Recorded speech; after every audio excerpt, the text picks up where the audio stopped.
and we could actually win and get it done with. I would say if we occupy the FDA, my good friend John Rappaport had indicated that that might be the next step here, because they're looking at pulling 2/3 or more of the dietary supplements off the market with these new guidelines. I think it'd be great if the people making the laws in Washington would simply occupy their own minds. Because they're way off world, occupying something way out there. And Robert, we're going to take calls, by the way. We've got a couple people on, not in this segment, but in the following segment. But sure. Let's get to our list. We've got some things to be thankful for this Thanksgiving. I know you brought 5 things. I brought 5 things, and then maybe the callers have some things. What do you want to start off with? Well, yeah, some are serious, some are funny, obviously. As I mentioned, the TSA's announcement about the turkey fryers, which I'm so grateful for that. But it is an absurdist notion. When they do that, it wakes more people up. So I am genuinely grateful for their absurdity and stupidity. But, I think one of the things we have to, and we'll probably both agree on this, that we're very grateful for and have been for a long time, is Congressman and Dr. Ron Paul. As a human, just much less as a congressman and all the things that he's doing, to wake up the sleeping population here in America and perhaps around the world because of the growth of the message via the internet and through InfoWars, Alex Jones, and the great work he's doing as well. And I'm truly grateful because he's been a catalyst to bring awareness in ways very few have been able to get this kind of information out. And although it's taken many decades, the fact is it's having a major impact now. We're seeing him climb to the top of the charts in Iowa. And his tenacity, his continued steadfastness, and unwillingness to give up or change the message. Well, Robert, you are pirating my list. He was number 1 on my list of things to be thankful for, too. So I guess I got to come up with more. And your calls are coming up. Richard, Frank, Janice, Judy, and John will get to your calls and more things to be thankful for right here on the Alex Jones Show on this day before Thanksgiving. Stay with us. We'll be right back in a few minutes. Yeah. Ooh, that's pretty dramatic. Welcome back to the Alex Jones Show. I'm filling in today for Alex. I'm Mike Adams, the Health Ranger, editor of naturalnews.com, and we are on to a list of the top things that we are thankful for on this Thanksgiving. Your calls are coming up, and we've got Robert Scott Bell joining us by Skype, and I am powered by Chocolate Superfood Smoothie. Here it is in a canning jar. That's what I bring here every time. No, this is not a substance-enhanced performance unless you consider cacao.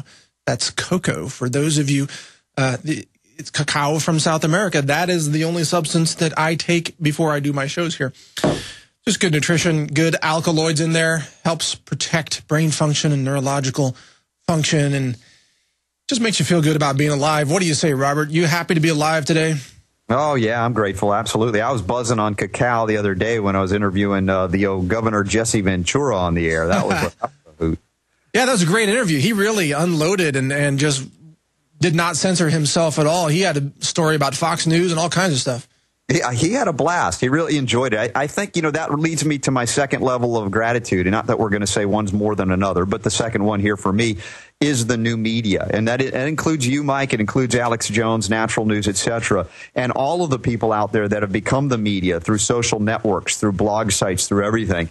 Because it is really part of the next revolution, the awakening, if you will, and the things that Jesse Ventura is doing. And he was so giddy because, we actually get to discuss things and not do sound bites, go in depth on issues that, I think there's a hunger for that. That's why the new media is growing. That's why Alex is growing so much, despite a bad economy out there.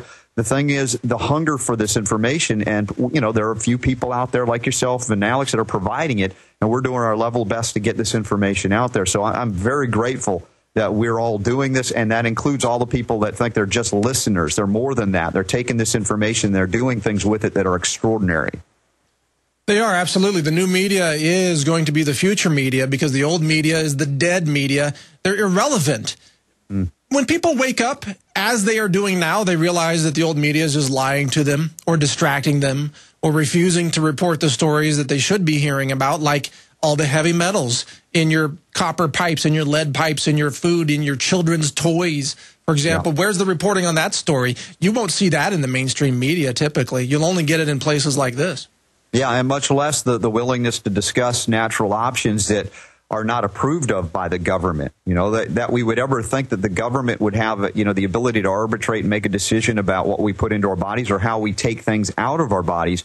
I mean, it's a sorry state that we are in. I mean, these are the things I'm not really grateful for, but I acknowledge in my own life, Mike, and you know my story, having suffered through 24 years of chronic illness brought about by government medicine, monopoly medicine.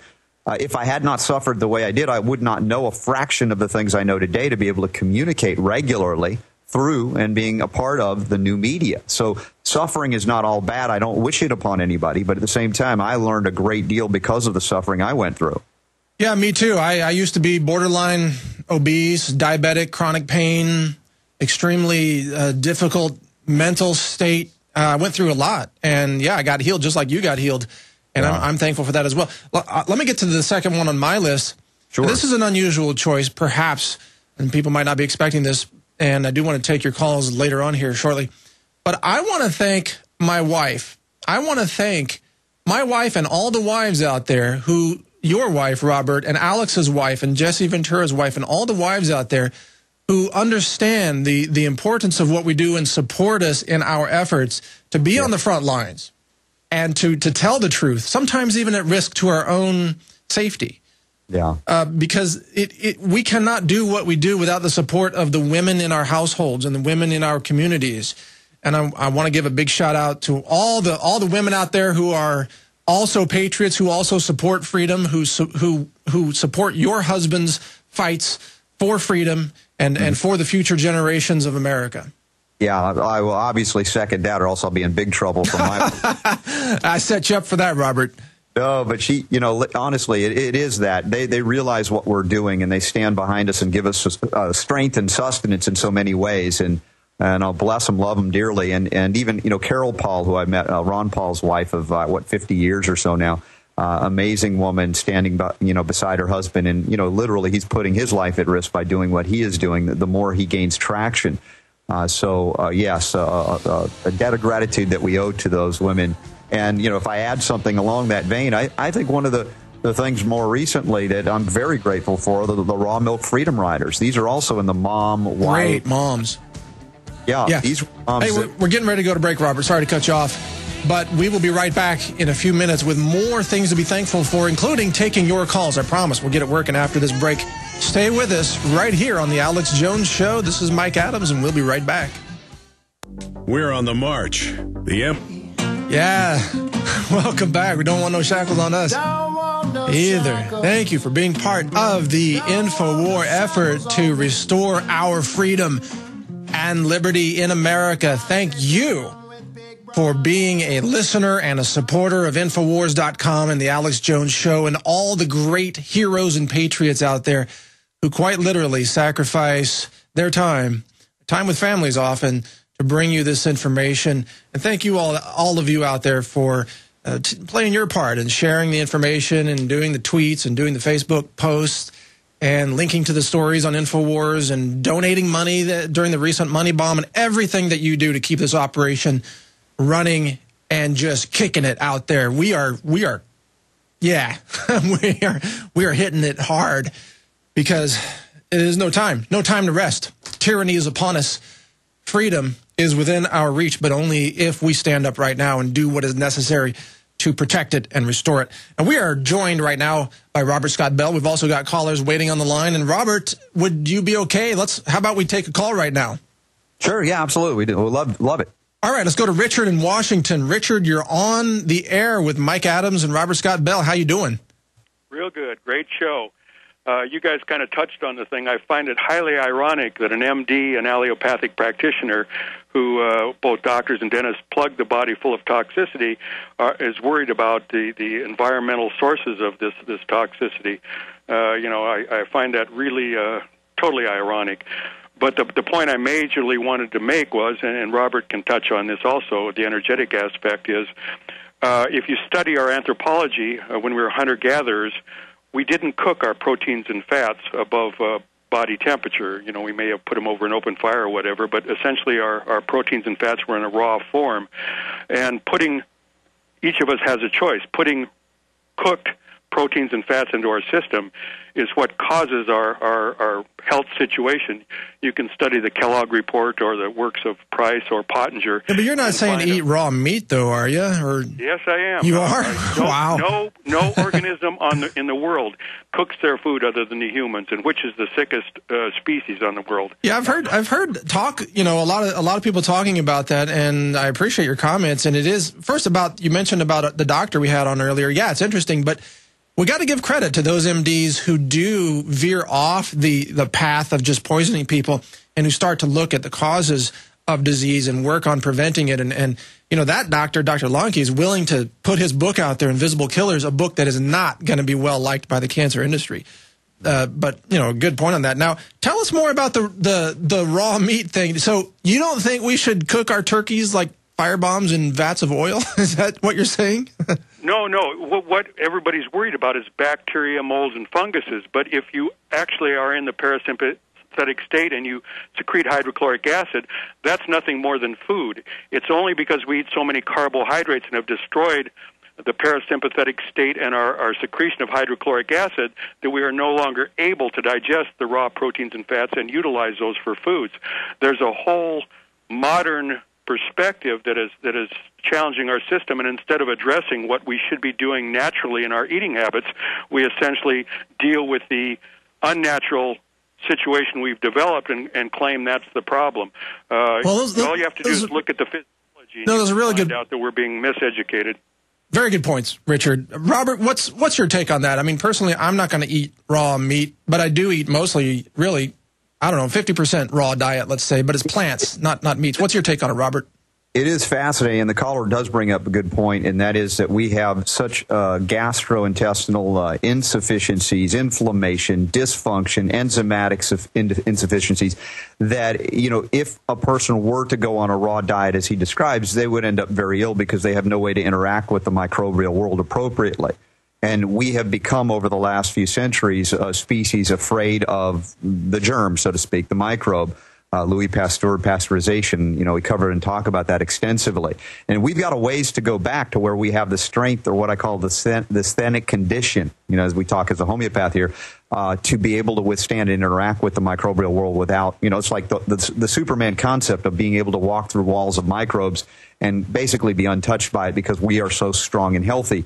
Very few people now in the West have that level of strength. Funny, I was mentioning the raw milk freedom ride. I was there. Max Kane, who we talked about, is a big proponent. They're wanting to do another one from Wisconsin to Chicago. And he literally had, basically a bunch of ground, I don't know if it was beef, buffalo, or sheep, and he was eating it raw. I witnessed this. Had no problem. He was not contaminated. He didn't fall dead of an infection, a sepsis, or whatever, but he had worked his way back into that level of strength and vitality to be able to eat raw as we did once in the wild. But to do so as a typical American now could be very dangerous and deadly. All right. We work our way back into that. Yeah, I am not doing the raw meat thing, folks. I'm going to cook it, even if I have to set the turkey on fire. But I'm going to have a free-range turkey, some free-range turkey meat this holiday season. But good points on both sides. Thanks for your call, Richard. Much appreciated. Let's go to Ralph in Texas. Ralph, you're on the air with Mike Adams and Robert Scott Bell. How you doing? Hey, I'm doing great. Yeah, how can we help you? What's on your mind? Hi. I just read a report with some statistics saying that 1 in 5 Americans are on antipsychotic drugs. Yeah, 1 in 4 women and 1 in 5 overall. And I find this concerning. But I wanted to get your take on the role the pharmaceutical industry is playing in this New World Order plan. And, yeah. Well, I think if you suffer from concern, that is a psychiatric condition requiring pharmaceutical treatment. Isn't that right, Robert? This caller needs some treatment. We should send him to a pharmacy. Put some through the phone lines for him immediately, because we can't have him raising such questions.